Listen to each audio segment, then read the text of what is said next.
All right, everyone, welcome back from a little bit of a hiatus to Friday Night on Sunday, an industry podcast led by yours truly, the Vagabond chef, Matt Welch. I am really happy to be bringing this podcast back and explore the culinary industry and what's going on not only in the state of West Virginia, but also all across the world in kitchens, professional and otherwise. And we have a new wrinkle here to the podcast. I'd like to introduce you all to my main man and co-host, Daniel Too Hot for Words Finsley. What's up, That's buddy? not true. Nah, not much, man. Too hot for words. What's your deal? I'm I'm ugly as fuck. listen, bro. I'm just spitting. I got no clue what's going to come out of my mouth. This is as ad lib as can be. I'm in. Let's roll. So, what are you having tonight? You having a drink with me tonight? I am. So my goal was to go to Hightower and get literally all the sours they had, spend like half my savings. But some things happen. I tend to be a little busy from time to time. And I ended up having to go to Martin's Ferry Kroger, Yeah. that Kroger. But I did find a nice IPA from Columbus Brewing. I haven't had it yet. I'm about to They do crack good it. work. I don't know. They're from Ohio, so kind of. I mean, being kind of like from Ohio, I can't like really talk that much shit. But like, let's be honest with each other. It's like the Wild West. There's no rules over there, bud. Well, Ohio is its own beast for sure. My Yeah. first little drink of the evening is Stone Hazy IPA out of, I believe those guys are in San Diego. Yeah, I like that. But That's I'm good looking stuff. forward to getting into this from Free Folk Brewing down in Fayetteville, West Virginia, the Fayetteville Fog, a New England Okay. IPA. A New So England IPA. yeah. So So I'm super excited to be here with you, man. I'm excited to bring in our first guest who's hanging out in the waiting room with no idea what's going on. So I want to bring him in right, sooner than yeah. later. Oops. So let's go ahead and bring in Chef Paul Smith, who is muted and dark. Paul, I'm sure will be with us here shortly. That's what happens when you ad lib everything. So Chef Paul is a tour de force here in the West Virginia culinary industry. A very handsome gentleman as well. Hey. Chef, how you doing, Oh, brother? I'm great, guys. What's up? Not much. Just Not much, bud. excited to talk to you, man. Cool. So Thanks for having me we just on, got man. to This is spend cool. we just got to spend a nice little bit of time together at the governor's conference for tourism, Daniel, and we had to have a lot of fun, cook some food for folks. Okay. Yeah, All right. that was I awesome. like it. So Chef Paul is a chef ambassador for West Virginia tourism, as I am as well. And we were joined by Chef Libby Knoll and the Farm Up Table chef, and I missed her name. Did you catch it, Paul? You know what? I missed her name as well. I guess we met her husband and her daughter, but Yeah. she was, getting ready for service. I understand the restaurant's awesome. Yeah, I've heard a lot of good things, and it was a cool event. They had us do our interpretations of s'mores. Get the fuck out. So Yeah. let me ask you this: when you guys do dinners, like it is like is it always a collaborative effort? Like a couple chefs or several chefs, and like you're just feeding literally like half of Appalachia or what? We Well, normally feed all of Appalachia at one Yeah. time. Yeah. I mean, when we do it, we go big, man. Right. I mean, I've seen like video footage and all the courses, and I'm just out here like, you son of a bitch. Like, why not me? Like, I too Yeah. like food. You know what I mean? hey Yeah. man, you ever I want a mean, sous chef? We're always looking for help. Yeah. I I think your I can't invites hack it, get man. long. Yeah, right. Right, man. But that was a cool gig, Paul. What did you think about it? Had you been to a governor's conference before? So I was at the governor's conference last year, Yeah. the one that we were at there in Huntington. It was cool. Yeah. It wasn't like this, No. I mean, Huntington is great. I love Huntington, but Tucker County, being at the state park there at Canaan Valley, the beauty. I mean, I think I stopped 7 times on the way home just Yeah. to snap photos and like eat a sandwich on Ooh. on the hood of my car and Yeah. like just kind of soaking it in, man. Yeah. It was awesome. And Secretary Chelsea Ruby and her whole team, man, they're classy, second to none. Yeah. We are super lucky to be working with them, and Matt, you get to work with them a lot more now because you're the executive chef of the state parks, man. That's a huge thing, man. It's Yeah, great. brother. Yeah, I'm still kind of feeling my way into that position. It's a huge honor and mildly intimidating. I told Brett McMillian, the director of DNR, over the weekend, I was like, do you realize what you've done? Like, do you get it? Because holy shit. And he's like, yeah, man, just take it and run with it. I'm like, I'm going to put my whole ass into this, and do everything I can. So I love that shit though, man. Like when when that news hit, I was like, yeah, that's no surprise. And you're like, oh, juice. I'm like, I mean, I saw something like this coming. I'm like, how the fuck couldn't it? Yeah. You know what I mean?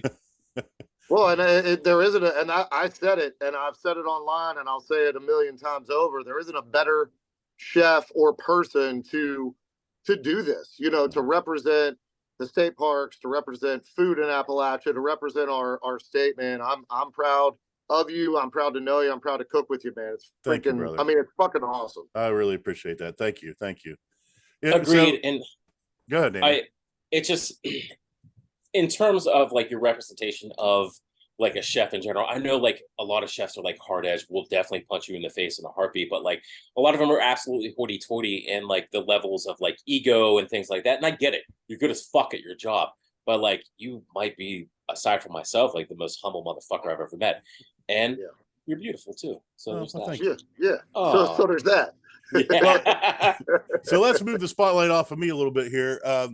So I did want to ask you though, Paul, it's really wild to live in a world where chefs are brought out of the back of the house, and we do, we get this voice now, we get this podium to speak from, and people seem to care what we have to say, which is great, because I think we have a lot of great things to say, because we see the nuts and bolts of life in the food that we're cooking, and the sourcing that we're doing, and the way we're interacting with all that. But how wild is that to you, man?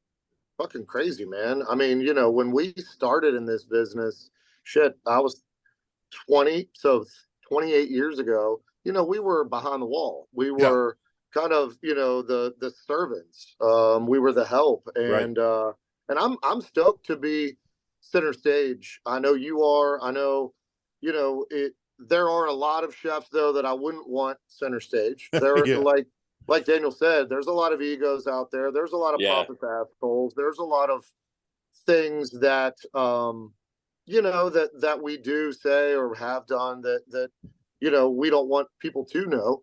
But I spoke at the business summit last week or 2 weeks ago.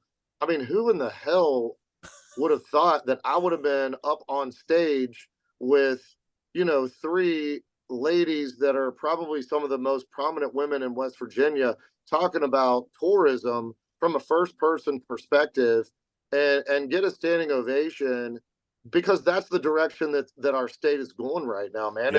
It's super cool, and you are on the forefront of it, between West Virginia cooks, between what you've done and your travels, bringing all that shit back here. We've both done it.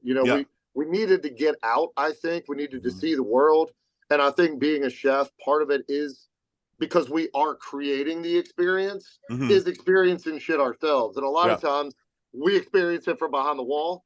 But you've actually gotten out and seen the country. We've done it. I was in Napa, North Carolina, South Carolina, Florida. We've been very fortunate in our career. And I love that we're able now to take the podium and talk about, the new natural resources that we're tapping into in West Virginia. Yeah, absolutely, man. And I know you and Daniel don't know each other, but these 3 people right here on this screen right now are 100% a rising tide raises all ships kind of guys. Daniel does a lot of great work propping up Wheeling, a little bit more specifically than the entire state, but definitely cut from that same cloth. Super talented guy, bringing what he's got to the table, and I think that's what we're all trying to do. And if we can all do that together, man. Do you want to speak to that, Daniel, a little bit? Yeah. So I don't know, man. I feel like there's a little bit of a chip on my shoulder in terms of that, like with the Wheeling that we grew up in. It was kind of like it was dying out, and you and I had left the city almost like at the same time. And when I came back, I was like, what the fuck happened, kind of thing. like even coming back to visit or anything like that. But when I was finished with school, like I came back and I try to do my thing, and being a resident of this, like you really have to push, man. Like if you're going to be here and if you're going to plant your feet, like why not just try to beat the shit out of everything, like with a little bit of positivity and like progressive push instead of, because it's easy to piss and moan. Right. I mean, yeah, it's a cakewalk. I mean, I get it, dude. Like I get angry as well. Who the fuck doesn't? That said, like if you can give a positive spin to something, or whether it be like educational or polishing a turd, do it. You know what I mean? Yeah. Don't talk about it, man. Speaking of and don't do it like what we hear, and I'm sure Daniel and and Matt, I always hear, well, that's not how we've always done it, or we've always done it like this. Fuck that. Fuck that. That's the most toxic shit, man. I say that shit all the time. Yeah. There was one time, and I don't know if Matt was on this call, but I was talking. It was during COVID. We were talking about pivoting and the restaurant business and how fucked everything was, but how we were going, we were going delivery only, and this is what we were doing. And one of the restaurateurs said, I know that not all these restaurants are going to make it, but the ones that do are going to have a bigger piece of the pie, of our small pie. And right then, I was like, fuck that. Yeah. I want to make the pie bigger. Right. I don't want a little sliver of this little pie. I want to prop everybody else up. I want to make all of our pies bigger so we can all up the ante. And one day we're having this, we're having this conversation on the beach somewhere. Yeah. Yep. I'm with you, man. My baking allegory is I want to have my cake and eat it too. And the only way I can do that is if I bake it myself. Yeah, no doubt. I like it. Both of those. Whoa, that's good, dude. Yeah. But yeah, speaking of turds, I wanted to tell you guys. Somebody asked me like the first night at the governor's conference. I was just dressed in civvy clothes, and they said, "So what do you do?" And I said, "Well, I make people shit." Yeah. I mean, boiled down, that's what we do. You don't have to fancy it up, man. But I mean, it was a super cool event at the governor's conference, and just hearing the progress that we've made as a state, and having the chance to see, like, as horrible as the pandemic was, we were able to use it to good ends. And I know my restaurant I know in my career I ended up using it to really good ends. It's the state has as well. What about you guys? Were you able to find that silver lining and come out of that, or Daniel? I was, for sure. So I think I don't know. So I saw a lot of people struggle, and a lot of people really forced to like kind of look at themselves or their family structure, or like, oh my God, this is what it's like to be home. I took that shit and ran. I was like, fuck yeah, I'm home. Time to learn all the things, hone on my craft. I found out what's like seltzers were. I did it, man. But like from an outsider's perspective, like I did see all of like these businesses borderline like falling apart. And it's exactly what you said. Make a bigger pie. Like I've always been a champion of small businesses, local people, organizations, shit, but I did it with even more purpose, and like pushing that and spreading that word and like helping people progress. Like, okay, try something different. You know what I mean? Because like, if you're not out here challenging yourself, you're not learning anything new. And like complacency is as bad as a drug as fucking heroin. Yeah. Agreed. And like that growth with that, like seeing people really using that as a stepping point, you could tell the difference between who was complacent and who was like, fuck this. Yeah. I'm going to do this even harder out of spite, kind of thing. Right. But I mean, like I said, overall, like I took that ball and I ran to the end zone, man. Like I love that. Well, a lot of times I think it was people who couldn't pivot or who were too rigid. Like I remember reading a story years ago in the internet somewhere about the last typewriter factory closing down. And I thought, you know what, if you're still making typewriters, like you haven't switched into having a keyboard wing of your business, like I don't know what you're doing. So what about you, Paul? Time. It was probably time. Right. So my dumb ass opened 3 restaurants during COVID. That's right. That's no impressive. shit.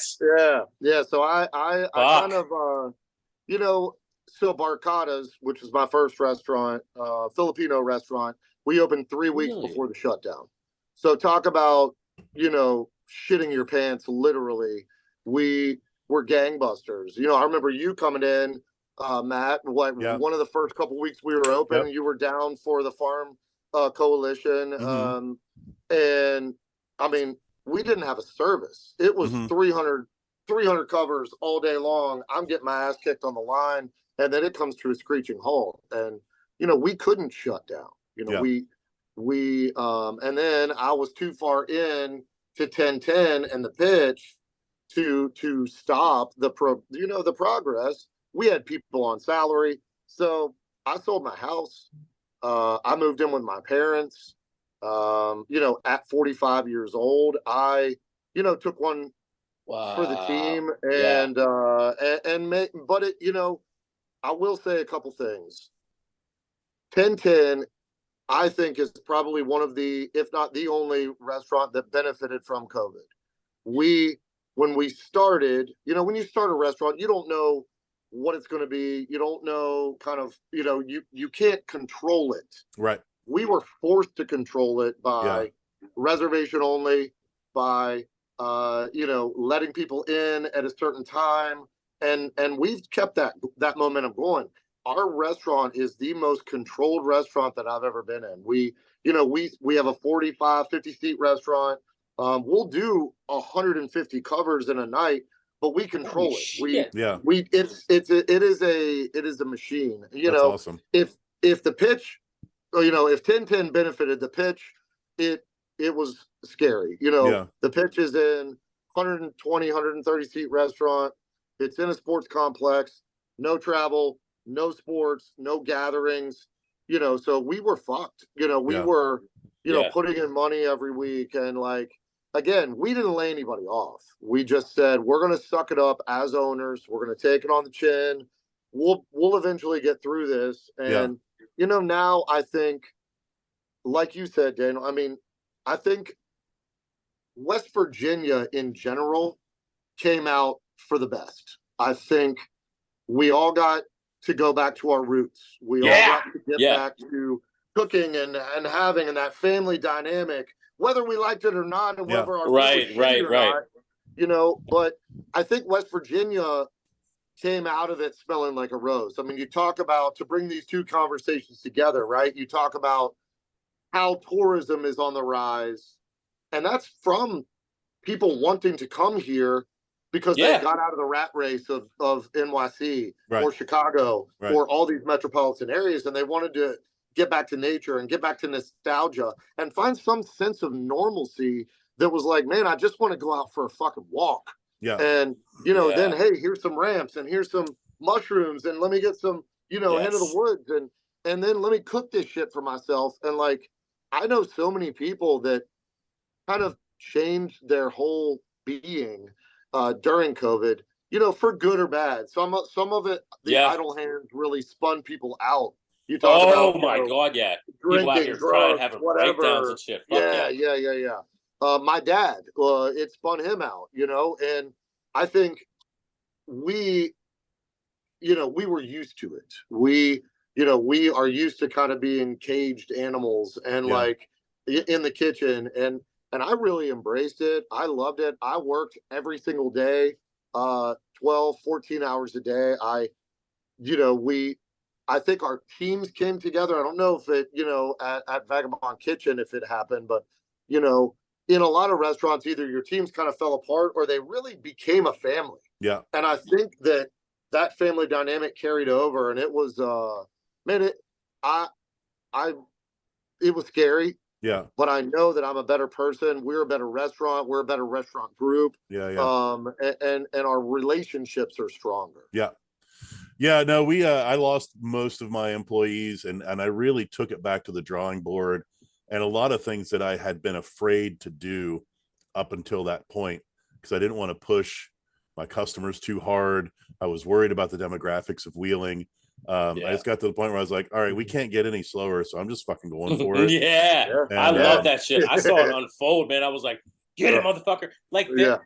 Both of you guys, that's absolute gangster shit, because exactly what you said, like you could either use that as like a tool for like growth, or you could just shut the fuck down, man. Yeah. And like Yeah. I've seen both sides of that. Yeah. And dude, like I don't know, maybe it just takes a completely different breed of person, but like I said, I took that shit in stride. I was at like cooking my ass off, like experimenting with food, painting, like making music, all kinds of shit, man. And plus White Claw. Yeah, Yeah. plus White Claw. Yeah. I thought I'm gonna hold that against you. Everybody does, man, but I like it. I'm trying to get my summer Are you body, allowed man. to have a beard like that and drink fucking White Claw? It's actually the beard that drinks it. It's not Daniel, it's his beard. You have a White What? Claw behind there Yeah, right yeah. now, and you're just like, It's like a little the mini episode fridge. the episode of Family Guy where like Peter has like a bird in his beard and shit. Yeah. But no, like I like to let it drip down, and when I wake up in the morning, like I had a little sip, man. There you You know what I go. mean? It's There like a you little go. top off on your coffee. Yeah. Yeah, Well, I love remember it. when we were a couple months in, people were saying like, "Oh, how are you doing? Like, I know it's really hard right now." And I said, honestly, we've been scrambling at the edge of the cliff for like at that point it had been like 7 years or whatever. It's like it's just nice that we're all in this one together, you know? Yeah. And now we're through the pandemic, but at least downtown Wheeling restaurants are fighting this streetscape project, and Fuck. we're all on board to hang in together through that. So I'm not a huge fan of the misery loves company mentality, but I do kind of understand it's nice to not be alone. Yeah. It is, well, man. and you guys are leaders in your communities, as we all are, and I think people were looking to us to set the tone. Like, we were positive, we were keeping going, we were trudging through the snow, and I think people saw that and they're like, hey, if Matt can do it, or if Daniel can do it, or if Paul can do it, I could do that shit. Yeah. And that was cool.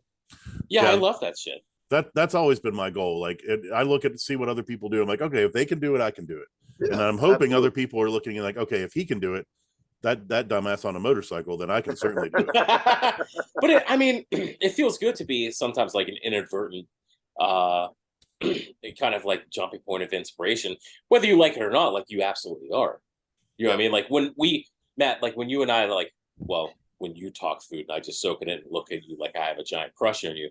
Like that is inspiration for me, really man. cute. You know what I mean? I do the same shit, man. I mean, God, why wouldn't you? It's like it's borderline sexual. I'm like, it's like erotica from like Penthouse. You know what I mean? You're like, Matt's like, Daniel, will you stop humping my leg now, please? Never. Or go ahead and finish.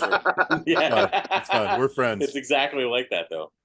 So I have to ask now, Paul. What is your least favorite question that you get as Chef Paul Smith, and why is it? Who's James Beard? What's my favorite thing to cook? Yeah, but is everyone asking you who James Beard is? Oh God, yes. Yeah. Or someone actually called it Paul Beard the other day, and I was like, I think you're wrong. I'm gonna have to win it for them to rename it. I think there's a future collaboration there between the two of us, though. I agree. Yeah, we'll do the Paul Beard. Yeah, Paul Beard. We're in there. Yeah, man. So I mean, we can't have you on the show without talking about that a little bit. What a huge deal that was. And I don't know. I was trying to look for like a list of West Virginia chefs who had been involved in James Beard over the years. I know there are quite a few, but I don't know that no one's made it to the finalist stage before, right? No. So there's been 4 nominees. So Damian Heath, one of our fellow, chef ambassadors. Mike and Amy from Lost Creek, Costello. Yep. And then myself, and then Raymond from Lowry's was also in the semifinals this year. But no one's ever made it to the finals, and that's awesome. And it was cool, man. Yeah. It was probably the most exciting. I went through all the feels. It was exciting and scary and pressure, and when you're doing what we do, I say this all the time to our team. Like, I think chefs take themselves too seriously a lot. Yeah. Like a lot. Like we're not fucking saving babies. We're just cooking food. Right. And we are creating an experience for people. Sure. And we are putting our heart and soul into our art form. And there was one night during so what happens is, you get nominated, you make it to the top 20, it's best chef of the Southeast. So there's 7 states, to even think about that and me in that top 20 in 7 states, South Carolina, North Carolina, Georgia, Kentucky, Tennessee, and West Virginia.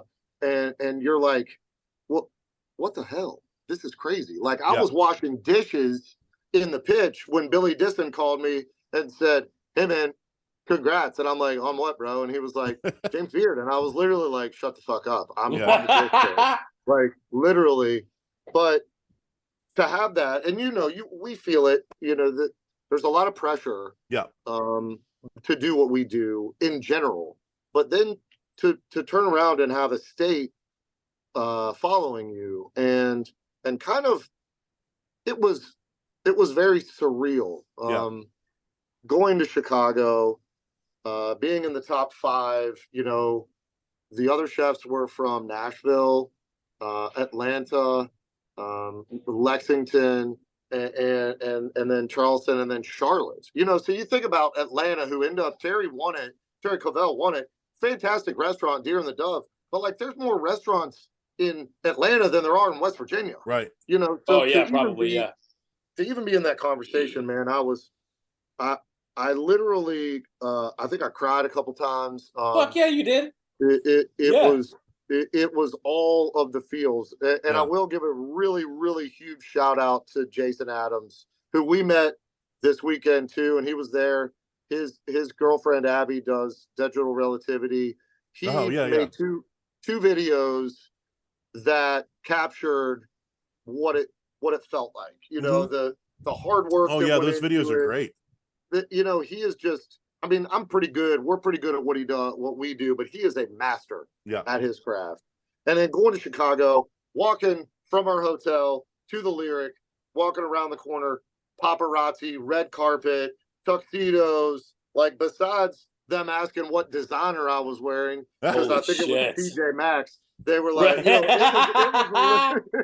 was literally it was the Oscars, man. It's the Oscars of the culinary world. And 2 words that had never been said there before was West Virginia. That's awesome. And so for me, and like, God damn. I'm sitting there, I'm holding my wife's hand, we're in the stands, Jason's filming us. They announced Terry's name.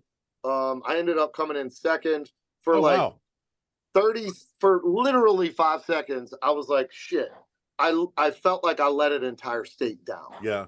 And then I got a message. There was a watch party that we held at the local farmers market at the Capitol Market. 500 people showed up and paid, and we raised 20 grand for the Red Cross and the Capitol Market. And in that 5 seconds that I was feeling sorry for myself, like, he sent me a message, and it was literally a video of 500 people arm in arm singing Country Roads. Oh, and I literally, a tear to my eye. Fucking holy right shit! Now. It was insane, dude. And I was like, that's what it's about. It's not about getting up on stage and saying, yeah, great for me. It was about that. It was about that vibe. It was about that. I mean, people still come up and are like, dude, that was the best party I've ever been to. People were loving it. They were cheering. I haven't, not since Major Harrison, the national championship run. Like, and I was like, what the fuck? I'm just cooking food, man. Man. That's but awesome, like man. that humility though, man. Like, that's exactly it. And I think that, like, people, it resonates with people, man. Like, that shit. I'm not a drug doer, but I would assume, like, that's what it is. Like, that feeling, like, that feeling of, like, relation to be able is like, I don't know, man. What you did and what you were a part of is absolutely, without question, substantial. You could be like, yeah, but Grasser came in second place. Yeah, fucking suck it. But you're not, like, your take on, like, I felt like, I let people down and stuff like that, and like the inclusion of the state in its entirety. That's baller shit, dude. It was awesome. And, my sous chef went with me because he's a big part of this. My wife, obviously, she's a big part of this. Friends, we all have a team around us. Right. Like, my team's at Ellen's, the pitch. 10-10, obviously, that's what gets the most shine. But the other teams are just as good or better. And then, to be partners back in with Barcadas and the Humble Tomato, and partners with, Libby and Matt and Jared and Damien in and the whole hospitality freaking, the whole state, to be a partner with everybody and to kind of give everybody what it did and what I felt like it did, and maybe it didn't. It gave people hope. Yeah. It gave people hope in West Virginia that it doesn't fucking matter where we're from. Right. If we have a vision and we have a team around us that buy into what we're doing, and we work just as hard or harder than they do, we can accomplish anything. Right. Yep. Yeah. 100%. And then 5 minutes after the plane landed, I was back in the kitchen. And as doing soon as dishes. I walked in, my prep cook was like, he was out smoking a cigarette out back, and he was like, I told him you'd be here. I told him you, as soon as you got off here, off the plane, you'd be here. And that's what I care about. Yeah. Is that my team knew that I wasn't going to take a deep breath. Yeah. And now I'm going to work fucking harder. Yeah. Yeah. Yes. Yeah, man. I had a very similar experience. I got off the plane coming back from doing guys' grocery games, 5 years ago or whatever. And I walked into the kitchen, and our dish guy called out, and I was in the pit. Yeah. Washing dishes, thinking I just won 20 grand and I can't tell anybody about it. But that's what it takes, though, man. Like exactly what I said, that humility, dude. Like, it's easy. I mean, ego is trash, and I get it. Like, it's sometimes like, you want to be bratty, like, how fucking dare you, or whatever. But like, that's the beauty of, kind of what we do. Like, who the fuck are we to? I think there's a time and a place, like there's a time to be like, listen, like, the next words out of your mouth had best be yes, chef. Right. But that time is fewer and further between if you're doing your job right, because you don't need to do that. Right. Yeah. No, you're exactly right. If you're leading, and most importantly, if you're inspiring, that's the difference. If you're inspiring, we've all worked for chefs where we just said, yes, chef, because he's a fucking asshole, and I didn't want to hear him bitch anymore. Right. But like, I really think that our teams, yours, mine, all, Jared's, Libby's, all the guys that we cook with on a regular basis, they truly would run through a brick wall for us because they know that we would do the same thing for them. Right. Yeah, and there's so many parts of this that bring out what I love about what we do, and like we're kind of artists, we're a lot craftsmen, we're leaders and team builders, we're servants, like it's the service industry. Absolutely. And I love that. I love that we are, at the end of the day, it's our goal is to make people's lives that much better for that long. And then I think forget about the outside shit for 1 second and let us take you on a journey, or just not worry about the food and talk amongst yourselves. Yeah. You guys realize you were like saying very ridiculously, like, I don't want to say like prophetic, but like super inspirational shit. This might be like one of the best conversations I've ever been a part of. Suck it, dude. This is so much fun. Well, and I think this is just how chefs are. Like the dyed in the wool, true, blooded chefs. Like there's a dedication to what we do that it makes the work and the effort and the blood, sweat, and tears, and it makes it all worth it. And it's not about success, and it's not about money. It's about that perfect plate, chasing that perfect plate, man. Am I wrong? No, you're right, man. Yeah, all of the accolades and all the things that we have received this year, it's been absolutely fantastic. I love it. I love it for us. I love it for you. I love it for West Virginia. I love it for us. I love it for my team. When I actually watch them walk taller, and prouder. And when somebody is out and they have that logo on, and someone's like, "You work at that restaurant." Yeah.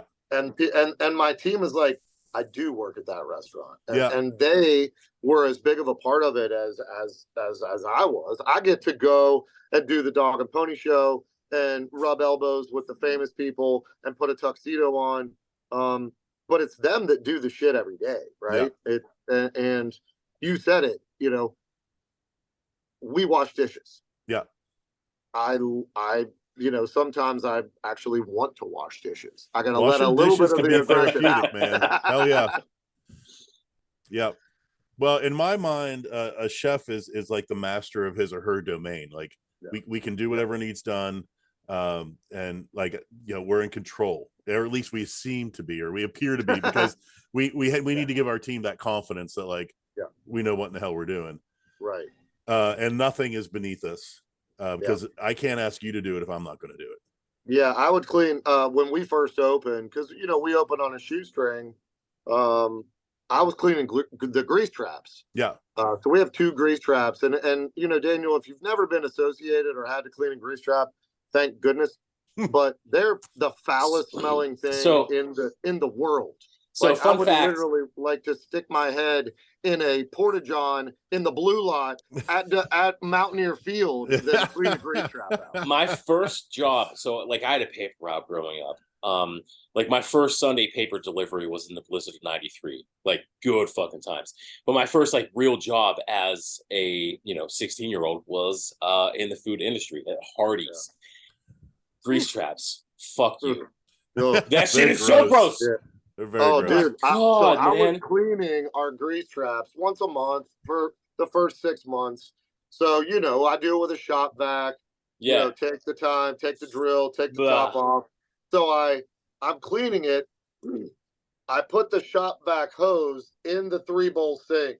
I turn around, I turn back around, and the hose flips out and spackles me. Oh my God. In my mouth. I'm like, okay, I'm not doing that anymore. Oh my at God. all.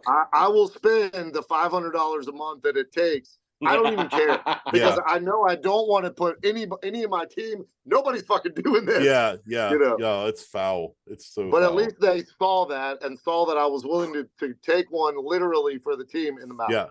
Yeah.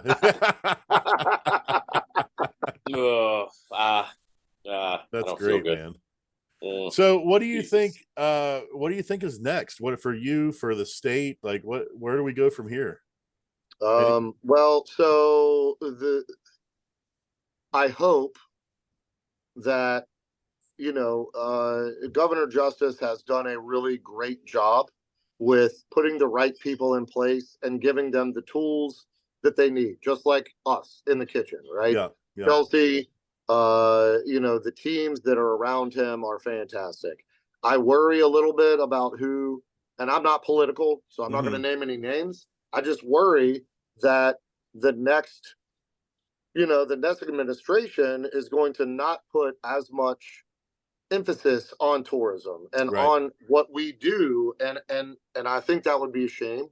I think that we're literally right here. You know, we have gotten some national notoriety from you, from me, from you know, like an Amy, the Sporting Club, the Greenbrier, everybody that we talk to all the time, you know, and we are on the cusp of really not being America's best kept secret anymore, but in the forefront of this is where I want to take my vacation, and I want to eat at places like Taco Picnic, and I want to, you know, go to the little hole in the walls and find out what makes these Appalachian crazy motherfuckers tick. And I'm so proud to be a part of it, man. I'm so happy that I moved home. Like, I get chill bumps thinking about it, man. You know, we could cook anywhere, and we have chosen to come home. Yeah. And I really love that we did, and I love that you know that you talk about the rising tide. I love that we can promote each other. I love that we look at it as friendly competition. Yeah. But if you need something, or if your neighbor needs something, you know, the restaurant business or the hospitality business in general is going to help. Right. So I really think that the future can be as bright as we lead it to be. Yeah.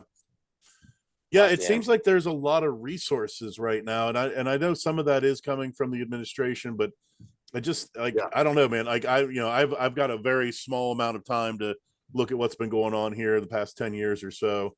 It just seems like there are a lot of people putting their asses on the line that are really believe in the food and in the state. Like it's a similar sort of passion. I feel like, and I feel this way for Wheeling too. Like if we ever had a shot, it's now. It's definitely fucking and like out. let's go. Yeah. And if we do what we've always done and feel sorry for ourselves and settle for fifth to last, we're going to continue to do it. But we're not doing that. You know, we're striving to be the best. And we talk to our teams about it. We talk to everybody about it. We talk to everybody at the tournament, you know, or at the conference about it. You felt the energy over the last couple of days. Like people, it was exciting, you know, and not just because we were there hanging out, having a good time, but we were learning, and we were learning from each other, and we were ready to help each other. And we were, you know, not scratching and clawing for hours, but like hours as in our little fiefdom, but like hours as in West Virginia, you know. So yes. I loved it, man. I love it. I love what we're doing. I love the direction that we're going. I love having these conversations. It gets me fired up, man. Yeah, man. Yeah, big time, dude. There's a fire under my ass, and like I'm not even in the food industry. I'm about to kick a fucking car in half. Like this is awesome. You're part of the effort for sure, dude. Because like you work really hard. You're a super talented guy. You know, like you're in this, that whatever this is, this initiative, this group of people that are putting their asses on the line, man. You're 100%. I'll be goddamned if somebody comes in here and like tries to talk shit on like what we have. Like I carry brass knuckles for a fucking reason. You know what I mean? Exactly. Eat brass shit. knuckles and a Truly. Truly. I like Truly too, man. Suck it. There's a t-shirt design, Daniel. There's a t-shirt design right there. Brass knuckles holding a Truly. Yep. That's a good fucking idea. Yeah, man. I love it. That's really cool. Tattoo. Fuck. I'm getting I too am tough. Fuck you guys.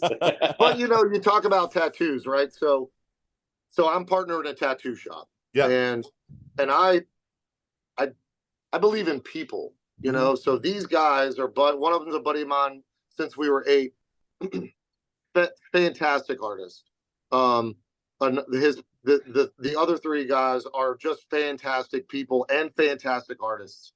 And I was like, hey guys, why don't you open your own shop? And they're like, well, you know, sometimes it just takes someone to push you out the door, right? And they said, well, we don't have the money. I was like, let's do it.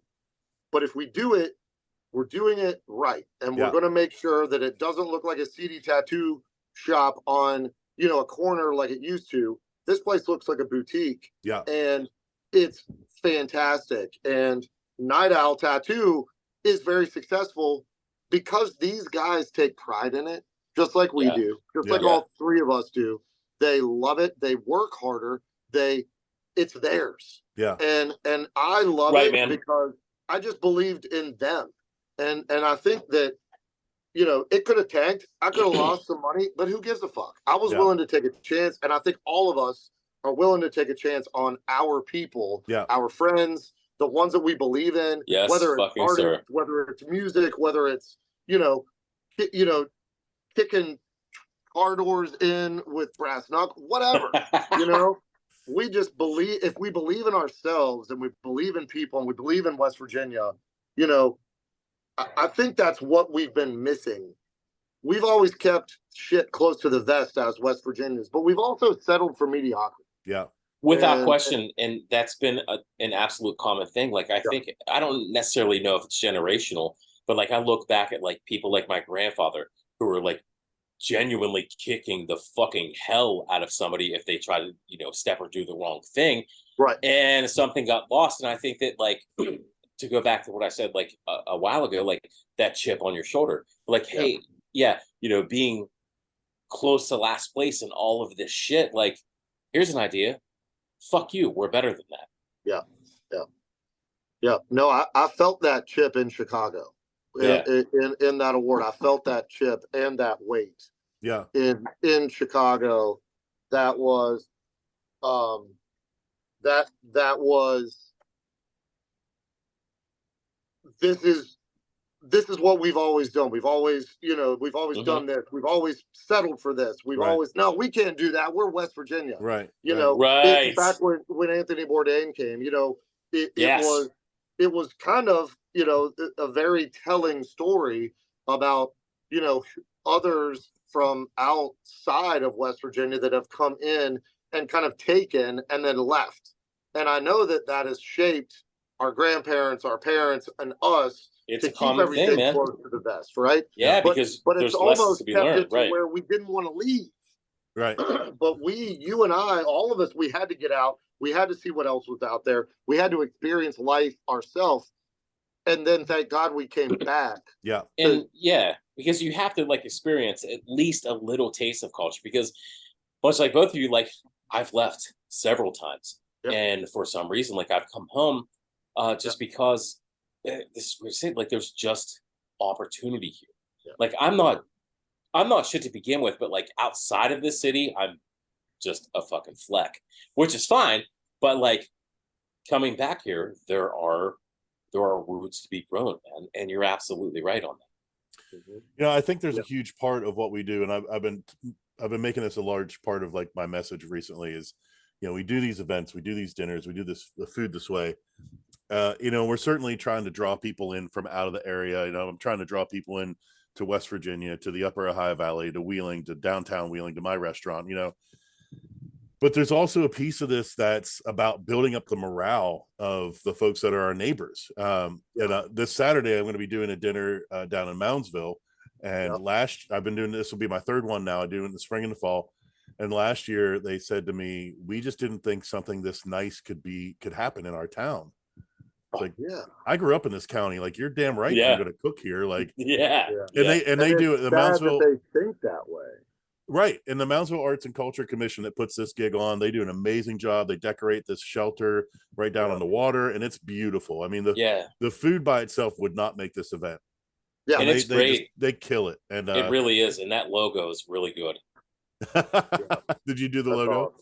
Yeah, bet your ass I did. Come on now, man. It's so good. Sorry. Yeah. I didn't mean to ruin our podcast. And I think too, Matt, we talked about a lot of these things. We just do things different. I think a lot of us artists have taken a different path, and it's not just about, it's about giving back. It's about others. It's not just about, when we started, it's about partying and having a good time and, working hard and playing hard. And I think now from musicians to artists, you talk about painting, Daniel, to chefs, I think we're all taking our craft a little bit more seriously. Yeah. And really making it a safe place. The kitchens have always been a little Wild West, a lot Wild West in a lot of them, right? Work hard, play hard. Shit, I remember, doing whatever on the line,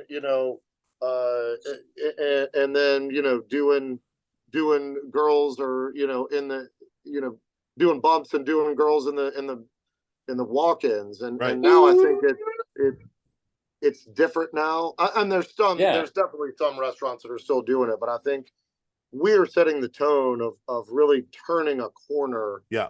And making a safe, fun, educational, and really changing the narrative of a chef. Yeah. Right. It's not, Anthony Bourdain was a tortured soul. Right. We all have something that is driving us. I'm fucked up, right? I have, we all have that. We all are tortured or damaged in some way. It's part of being creative. Lucky. Yeah, we're lucky to get that creative outlet, right? Yeah, that stuff, that's rock star legendary stuff, and it's cool that it happened, but I'm really glad to see the culture shifting into a more healthy place, and we've talked about this quite a bit, Paul, and I'd love to have a deeper conversation about that at a later date. Just like I've said for years, what is a healthy coping mechanism? I'm really not aware of one. Like, yeah, no, I mean, but we couldn't do, I've been sober now for 4 years. Good fucking deal, man. Good for you. And I was not sober for the 24, 28 years ahead, ahead. Yeah, that's a big move, man. Proud of you. And now I just had a new chef come, and he had just relapsed and overdosed. And they Narcaned him 3 fucking times. Jesus. God damn. And he, and we never know what people are going through. And so to focus on mental health, to have a safe working environment, because a lot of our kitchens, man, they're second chances or third chances or final chances. They're last. Yeah. Right. And for us to have these places that people need and want and love, like, Vagabond and 1010 and the Tomato and the Vault on Main and all the places, Lot 12 Public House and all the places that we get to. And that's what we always say too, man. And it's cool to hear it. We get to cook. Yeah. Like, we don't have to, right? We get to go in, we get to rub elbows with our buddies and have a good time, man. Your dinner's going to be kick ass because you get to do it. Yeah. For sure. Fuck. And, and it's the same, I think, for the culinary industry as it is for our state. We have to recognize these hurdles, the things the blemishes that aren't pretty, without forgetting about the things that are beautiful and inspiring about, West Virginia or about cooking, and somehow, move forward with our eyes open and make some differences, make some changes, and then hopefully, because I think we're dedicated to that regardless, but hopefully through that path, we'll also bring some fortune to the state itself. Yeah. And to our industry. Yeah. And more people coming in. I went to school in New York. I went to school in Virginia. I went to school in California. And every time I brought somebody back from one of the places that I was living and they got to visit West Virginia, they're like, oh shit, this is West Virginia? Yeah. Right. And then they're like, I don't want to leave this place, man. This is badass. Because it's easy. Like, if you meet somebody on the fly, like if you're traveling, where are you from? Oh, I'm from West Virginia. And then they pull out the banjos. I'm like, it's not really like that, dude. Like, I feel like Virginia's more like that, or like fucking Kentucky. But like there goes our viewership in Kentucky. Oh, I'm sorry, Kentucky. I'm sorry. Psych. But it's exactly like that. Right off the rip. It's like, oh, so your wife is your sister? We're like, man, god damn. But it's just we just made out once. Yeah, that's fine. At a family reunion. We had too many White Claws. It was okay. There was a lot of Truly involved. Yeah. You motherfucker. But like, that mantra, though. I think that happens. You having too much fun over there. I think that happens in the States somewhat, but having traveled internationally, everywhere I've gone, now I've gone 3 places. It's not like I've been all over the world, but the bunch of places I went in Europe and Japan and the Dominican Republic, I mentioned West Virginia, and they're breaking out country roads. See, and I'm like, the geography's kind of off, but I'm into the sentiment behind it. Let's go for it. Yep. Absolutely, man. That was a highlight of my life, singing country roads with a bunch of drunk ex-cops in Dublin, Ireland. That is awesome. Amazing evening. Yeah. Like the movie, like The Kingsman, like that was, I don't understand why that song was like the centric of it, like the opening sequence, like sequential song and like all of that. But I'm just like, I'm here for it. Yeah. I don't even fucking care. Each shit's John Denver. You know what I mean? Yeah. Like, it makes me feel special. Yeah. Yep. Like, yep, I'm behind it. I grew up with John Denver. My parents were hippies and bikers, so I got a little bit of both worlds. I like it. Yeah. Right on, man. Well, hey, Paul, I know you're super busy, man. You got anything else you want to chat about real quick before we send you on your way? No, man, I'm really excited. Thank you so much. And I'm excited for you. I'm excited for your future. I'm excited for this. I mean, this is super cool. I'm excited for your platform, and I'm excited to see what you do next, man. Thanks, brother. You have a real front row seat. You're driving it, man. You're literally driving the little bus that is going to lead not only us as cooks, but I think, you know, you have this cool way about you, and it's super awesome to see from afar or just from right next to you when we're cooking. I think people are like intimidated, and then you start talking and they're like, holy shit, this dude's articulate, he's smart, he's just a regular human. Right. He's a regular dude. He's not gonna rip my head off just because he's big and has tattoos. And you know, I love your platform. I love what you have to say. I'm behind it. Anything you need, you always have my support, and everybody that's with me support. So keep this shit going, brother. Thank you. And I think the real trick here is I'll drive that bus when it's my turn. If I get tired or it's someone else's turn, I'll pass the bus off to you or Marion Olinger or Ann Hart or Absolutely. Mike and Amy or Libby or whomever it may be.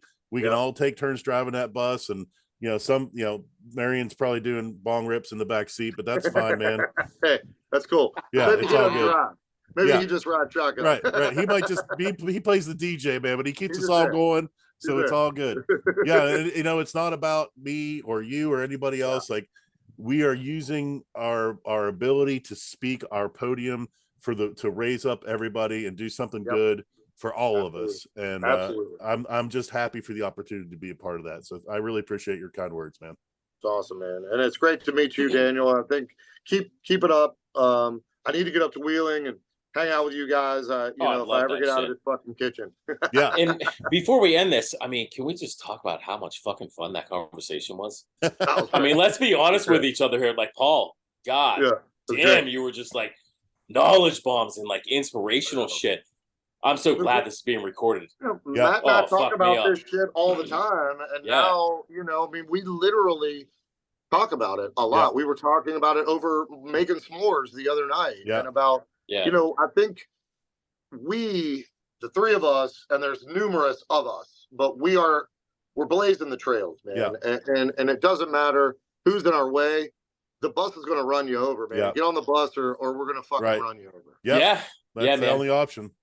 Yeah, absolutely. All right, brother. Hey, thank you so much. I'm going to let you go, man, but you're welcome back anytime. Would love to talk to you some more, and always enjoy getting to hang out with you, man. Always a pleasure. Fucking awesome. You're a champion, bud. All right. Love you, man. Take her easy.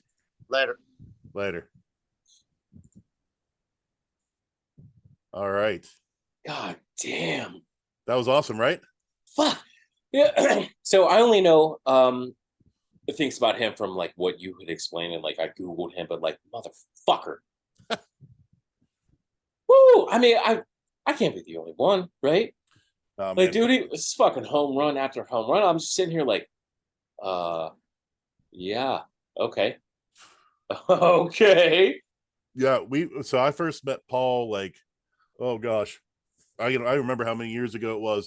It was when I was first trying to get together West Virginia cooks, which in my mind was going to be a group of culinary folks from across the state who, we could work together, help each other out, do dinners and whatever. Yeah. And like, that's something I still work on. It's kind of very ad hoc right now. But he turned out with like, I don't know, man, it was cool as shit. Like, I put up the bat signal and like 24 of the best cooks in the whole state turned out for that. And that's when we first met, and I didn't know him from Adam, and we just started talking, and I was like, yeah, this guy's got some cool shit going on. Yeah. And then like, he's just dominating it in Charleston, and his food is so fucking on point. And the JBF thing was just amazing, man. What an amazing accolade and platform to be given. And, yeah, right. And then I was giving him some shit because he's talking about getting nominated for this, and like half the people he's talking to are like, who's James Beard? Like, what is this? What's the James Beard Foundation? Well, so I've only heard of it. Like, I didn't know exactly what it was, and you had mentioned it when we were talking about like guests and shit. I was like, I should probably research this. So it's a big fucking to do. Yeah, it's absolutely huge. It's a big deal, and our state is very underrepresented. I got to work with a chef out in Madison, Wisconsin several years ago, and she's cooked at James Beard Foundation and done a lot of work there. And she hits me up all the time. She's like, look, we need Appalachian representation, and to hear that from her is super cool, super cool.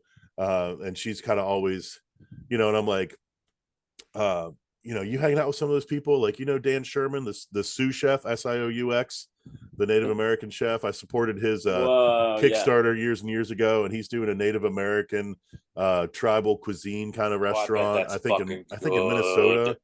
And she's like, "Oh yeah, I know him." And I'm like, "What about Michael Twitty, who's he's a black Jewish man, a gay black Jewish man. He hits all Yeah. the boxes, brother."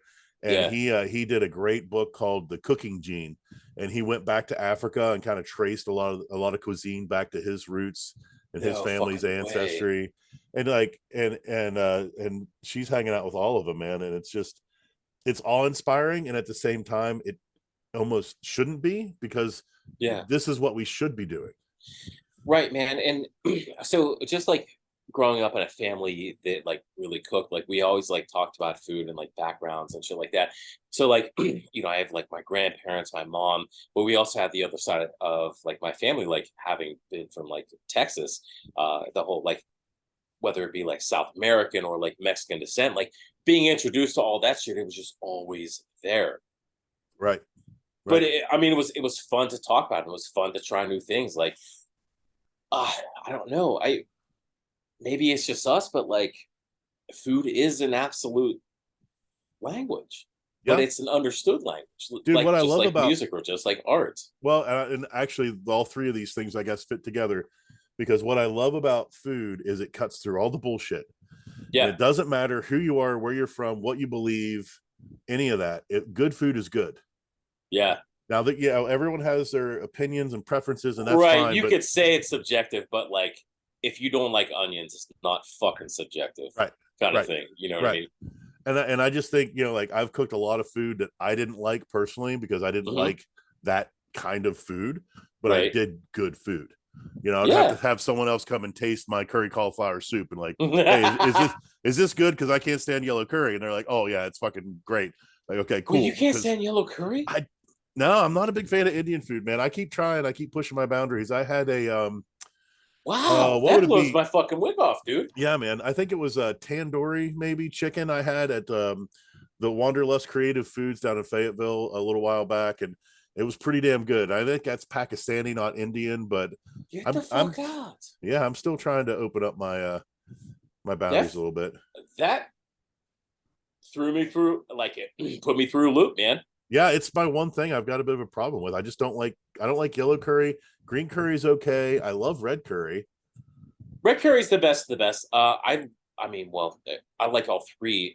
They're very similar, but like there are very like subtle differences. Like I know the base is like very very similar or whatever, but like man, I almost like everything aside from olives and coconut.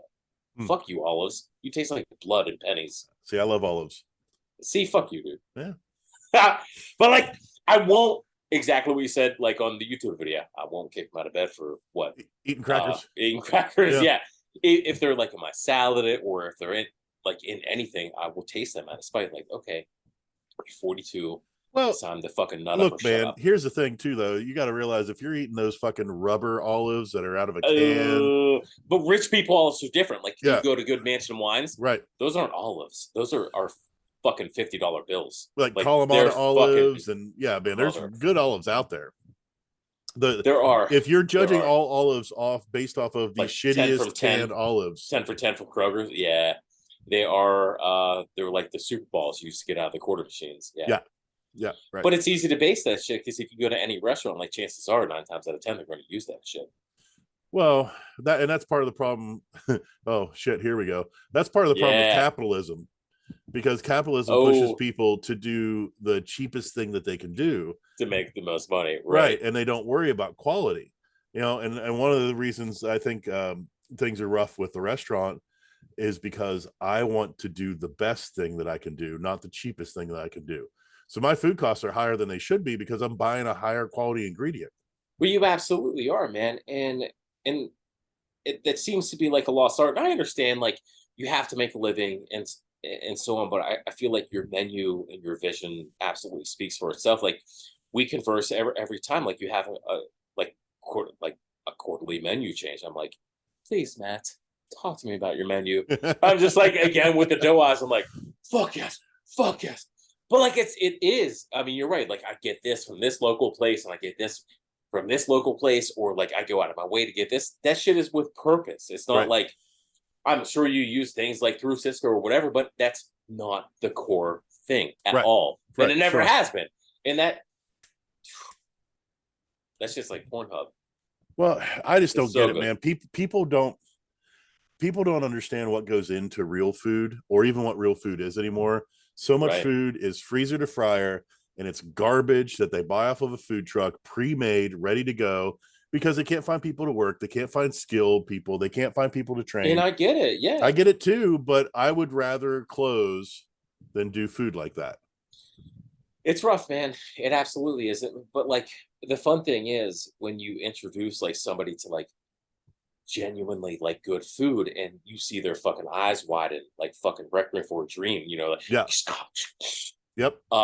That feeling, it's like, yeah, I fucking won. Yep. Yeah, dude. Yep. And that's it, man. That's what I Right. live for. And like I'll eat